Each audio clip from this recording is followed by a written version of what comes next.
you're not winning the league next year. You're not winning the I league. think we still could, but it's a little bit less unlikely. The way you might do it. So I'm judging that based on City being as good as they normally are, Arsenal being as good as I think they'll be. However, City could be losing Kyle Walker, Riyad Mahrez, Silva, Gundogan is gone, Laporte's on his way out. People are talking about Arsenal losing Partey could kill them. People are saying that Liverpool, if you lose Fabinho and Henderson, could ruin you for a few years. Does that same logic apply to Man City if they lose these players, Kyle Walker included? Could there?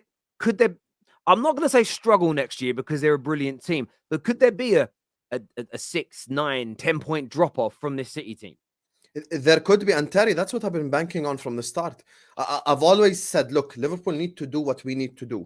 Liverpool need to fix the midfield, and Liverpool need to get one centre back, and I think we'd be capable of winning the league. But at the same time, I've always prefaced it with saying, I just do not think that City are going to have the same motivational levels. Pep came out in an interview once and he said, after he won his third or fourth title with Barcelona, he was like, the motivation levels were just not there because after 4 years of eating caviar, it's very difficult to convince you that caviar tastes good for the 5th year. He even said it himself. So I think that many changes at City, out of respect for Pep and what they've done, 100% you've got to put them in the conversation. But I'm simply questioning motivational levels. I'm questioning a lot of things currently at Man City. I think I'm not. And by the way, even if City drop off, as Terry said, a City drop off is not a Liverpool drop off or a United drop off or an Arsenal drop off. No. A City drop off is like they're going to drop off by 10 points, but they're going to keep easy top 4 place. They're going to compete on all fronts. I think City, I actually wrote their name down as the Champions League winner next season. I think City are winning the Champions League next season back to back, but I don't think they win the league title. So that's been something I've been thinking about this whole time. So for me, I put all 3 teams in a title race. Arsenal fans, for some reason, think I don't respect them. I do respect them, but I'm putting all 3 of us in the title race. And in Arabic, we have a saying called Al Maidan Yah Maidan, which means to the battlefield we go. And we will see who wins the league. Maybe. Do you know what? If they lose too many of their stars, I don't think they'll be as good next year. They'll still be an amazing team. They still may be the best team in the world. Kyle Walker's a great example. Now, I'm not a hater of Kyle Walker. I do think he can be a little bit. There's a mistake in him, but the one thing Kyle Walker's got is that ability with his pace to recover his own mistakes. And also to be great covering behind, getting the ball over the back of that Man City defense with him at the back so hard. That's a big player to lose. If they lose Silva and Gundogan, massive clutch players for them. Riyad Mahrez, when they have whoever it is that starts on their right hand side, if Mahrez don't start, who is it that starts it? Bernardo. That's a crazy thing. This season it's been Bernardo or it's been Riyad Mahrez on the right. They could both go. That's what was scary is that one of them would start, and if it wasn't working, the other would come on, and you're like, Jesus, no rest up. They both leave. That weakens them slightly. KDB, I think we're already beginning to see the beginning of his, not decline technically as a footballer, but his physical decline. I think there could be a slight drop-off next year, which won't open the door wide for everybody to steamroll past them because Pep's their manager and they're still a brilliant team. But what it may do is leave that door slightly ajar, and it gives you the opportunity to get in there, but you have to seize it quickly. And they're linked, by the way. Look, Kovacic is not a great replacement for Gundogan, in my opinion. He's a good player, but he's not at Gundogan's level. They're linked to Pavard to replace Kyle Walker. That is like selling Marcus Rashford and buying Mark Albrighton. I saw this whole Pavard thing. Massive downgrade. I saw this Pavard thing and I was like, there is no way this is reality. I really like stared at my phone for a couple of minutes because earlier on, like 3-4 weeks ago, we at Liverpool as well were linked to Pavard, and I'm like, please, I don't want this to happen. Please, I don't want this to happen. I didn't want Pavard even at my club, and we're further back than City. So listen, Pep could get a tune out of most football players in the world. I'm not going to say every because he has failed with some, but he could get a tune out of many players in the world.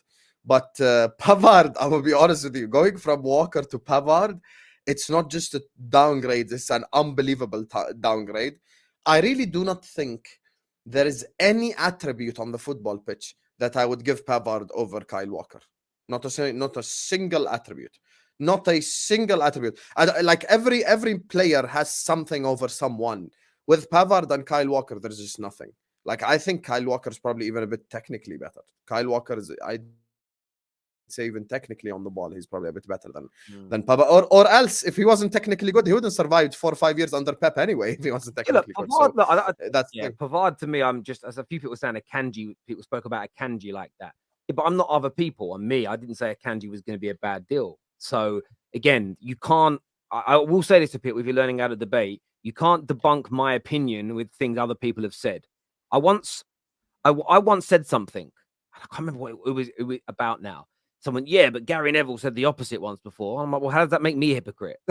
Go speak to Gary Neville. Like what somebody else says is no reflection on my opinion. You know, I just don't think Pavard's that good. And you know, if you're upgrading Gundogan with Kovacic as an example, and you're upgrading or you're replacing Walker with Pavard, if you do that across all those positions, City's squad gets weaker.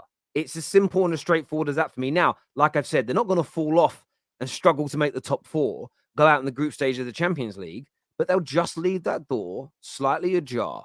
However, though, they had Guardiola and another 2 players of that quality in different positions. You know, if they go out there and sign, Mbappe, right? Mbappe. Right. I'm just throwing that out. I'm being very flippant when I say that. They go out there and sign some stars. Then things which they're capable of as well, might we add? Of course they are. Then there's talk about Hakimi. Listen, I don't think he's going to sign it. I don't think he's going to sign Hakimi. The way he seems to want to use fullbacks, I think he's going to buy out and out defenders.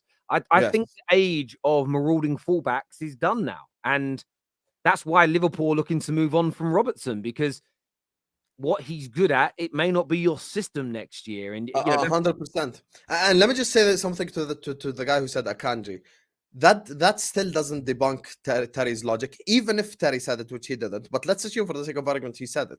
Ruben Diaz didn't leave and got replaced by Akanji. Ruben Diaz was there while you got in Akanji, which is 2 totally different arguments. Because come the end of the season, what were people saying? Who was your best centre back? People were saying John Stones and Ruben Diaz. That's what everyone was saying. Every City fan either said Stones was our best centre back or Diaz was our best centre back, and they both were were there before last summer's transfer window. Akanji had a really hot start, had a very good run going for the club, and I think he's had a very, very, very good season this year. But it was still 2 of your defenders who were there, who were your better players, you know, towards the end of the season. So Diaz and Stones were the guys for you guys. And by the way, for me, the same as Terry anyway. I predicted City to win the league. So all this like, oh my God, the same thing was said about Akanji. No, it wasn't. And this time you're losing too many players. Same way, I'm keeping my same energy for my own football club. I just came on the terrace and I said, I don't want to lose Fabinho. I said it. I said, I want to keep Fabinho because I think it's necessary for us to win the league. If you lose Gundogan, Bernardo, Mahrez, Kyle Walker, Cancelo was gone anywhere from January, it looks like he's going to go anyway. That's already 5 players that are gone. And there's probably rumored 1 or 2 more who's going to move on. So, of course, we're going to look at it like, okay, the door's open. And with all due respect to all the fan bases in the comment section, I'm going to just say this. If you guys are all sat here scared of the big bad wolf, I'm not scared of the big bad wolf because I beat the big bad wolf and I got myself a Premier League title against Pep Guardiola. So I know I can do that again. So if you're a supporter of some other fan base who's like, oh my God, I'm so scared. I ain't scared. Klopp's the X factor for me because I know if there's any manager in this league besides Pep who can win 18 in a row, it's Klopp. So that's why I'm not intimidated at all. I'm a hunt that wolf. I'm telling you right now.